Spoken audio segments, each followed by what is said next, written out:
A questão agrária é um importante elemento no debate brasileiro. Nosso país é, ao mesmo tempo, fortemente dependente do agronegócio e altamente concentrador de terra. Bom, a reforma agrária, acho que o próprio nome diz um pouco, né? É uma reforma nas relações agrárias, na relação do campo, né? Ela não é uma revolução agrária, como aconteceria em outros países, como México e Cuba. Então, não é algo que você radical, é algo que você precisa melhorar, né? Então, ela é tipo uma política pública, porque ela é um dever do Estado, está na Constituição. Então, ele tem que atentar aos imóveis rurais que não estão cumprindo a sua função social, né? Que é produzir adequadamente, que é respeitar o meio ambiente, que é não manter trabalho escravo, que é cuidar da natureza. Então, de acordo com essa legislação, esses imóveis que não cumprem, né, essas funções, né, esse artigo 186 da Constituição, eles são passíveis a serem desapropriados para reformar, ou seja, para distribuir aquilo que não está sendo usado racionalmente no campo brasileiro. Né? Então, passa para outras pessoas que não têm acesso à terra a possibilidade de reformar esses imóveis. Então, por exemplo, uma fazenda que tinha um dono, né, ela pode ter 35 donos, 150 donos, né, ou ocupantes, de acordo com o seu tamanho. Então, é uma reforma nas relações sociais de produção no campo. Sobre o ITESP, qual que é o papel do ITESP? Como funciona? Qual que é o papel dele? O ITESP é um órgão público, né, uma fundação vinculada à Secretaria da Cidadania, de Defesa da Cidadania. Ele foi criado justamente para acompanhar as políticas públicas agrárias e fundiárias no estado de São Paulo, porque compete ao governo do estado atuar sobre as suas terras, né, de acordo com a legislação. Então, o Estado paulista ele tem o papel de cumprir a política agrária e a política fundiária.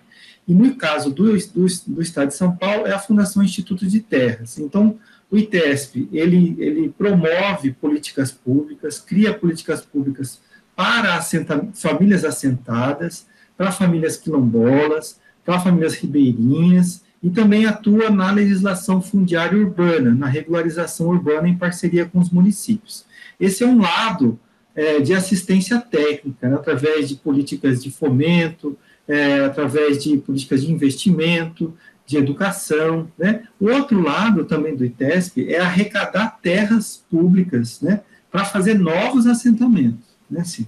Então, ele não desapropria como é o INCRA, e esse é o papel do INCRA, que é da União. O governo do estado, através do ITESP, ele faz convênios com o INCRA para atuar nessas áreas, né? Mas então a política do ITESP é de arrecadação de terras públicas e de assistência técnica a famílias em projetos de assentamentos rurais. Você falou sobre os assentamentos. Eu queria saber qual é o critério assim de escolha da terra e qual é o critério assim de escolha no caso de quem vai ficar naquele assentamento, e se existe também assim alguma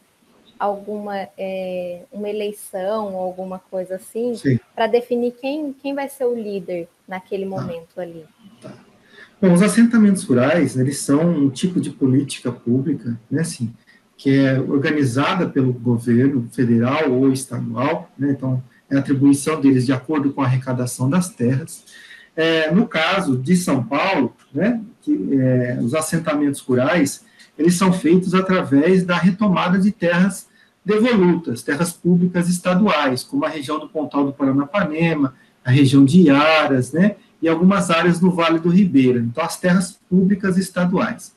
Então, o Estado, ele verifica se aquelas terras ocupadas através do Poder Judiciário, se aquela terra foi ocupada de boa fé ou má fé, se a terra é pública e tem alguém ocupando, algum grande fazendeiro ou pequeno. Os pequenos, geralmente, quando são definidos na justiça que a terra é pública, né, assim, o Estado legitima as posses desses pequenos ocupantes. Quando são fazendas grandes, o Estado tem a opção de regularizar para quem já está, mas ele também tem a opção de retomar essas terras que foram ocupadas irregularmente, né, e transformar isso em ou áreas ambientais ou em assentamentos rurais. Né. Então, no caso, isso em terras públicas. Em terras federais, como eu te falei, o INCRA é responsável por desapropriar terras que não estão cumprindo a função social com relação ao meio ambiente, as relações de trabalho e a de produção. Então, quando são das áreas federais, o INCRA desapropria essas terras justamente após uma denúncia de movimentos sociais ou até mesmo trabalhos técnicos, e essas terras elas são incorporadas ao patrimônio da União ou são incorporadas ao patrimônio do Estado. E aí, no caso do INCRA, o INCRA desapropria para esses fazendeiros, né, e assenta as famílias. Geralmente, né, o Estado, tanto paulista como a União, as terras que são transformadas em assentamento são as piores terras possíveis, né? São as terras que já foram desgastadas pelo agronegócio, pela produção de cana, pela produção de soja, pela pastagem. Então, são solos extremamente pobres, né? Assim, do ponto de vista agronômico, né? Então, essas famílias entram nessas terras já em desvantagem, porque foi uma terra já exaurida de várias ocupações que são irregulares durante todo o tempo. Então, fazendo isso, o Estado, né, ele se apropria dessas terras, ele toma para si, ele emite a posse para si, né, assim, e ele faz um processo de seleção, né, das famílias interessadas em participar no projeto de assentamento, né. Então, a gente tem uma legislação específica, tanto para o governo federal como para o governo estadual, de seleção de beneficiários desses projetos de reforma agrária, né, que tem que ter um perfil rural, né, tem que estar muitas vezes vinculadas a movimentos sociais, tem que ser do próprio município. Então, há uma série de critérios que são construídos a partir do momento em que aquela fazenda é destinada. Por exemplo, se define um município, aí é formada uma comissão de representantes do Estado, do próprio ITESP, do INCRA, da Secretaria da Agricultura, da Secretaria da Justiça, da Educação. Há uma composição de sujeitos, representantes do Estado, que vão estabelecer quais são esses critérios, né? E aí as famílias se inscrevem, fazem um cadastro, e é feito um processo de seleção dessas famílias por ordem de classificação, né? Então, a construção do assentamento é feita dessa forma, né? E aí, geralmente, sorteia os lotes, né? Onde a pessoa vai ficar, se era uma fazenda antes, e tem a capacidade para 150 famílias, por exemplo. Então, vão selecionar 150 famílias e elas vão ser distribuídas naquele espaço, né? Assim, mas, como eu disse, né?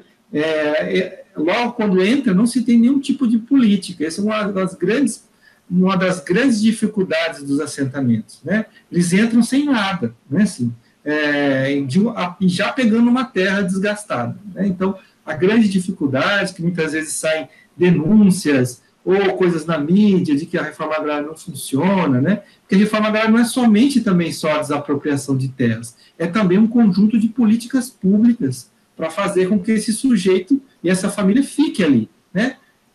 Para o início da produção, para escola, posto de saúde, todas as condições para que as pessoas não fiquem isoladas, né? E tenha que vir a todo momento da cidade para buscar aquilo que é de direito, né? Então, o assentamento é feito geralmente dessa forma.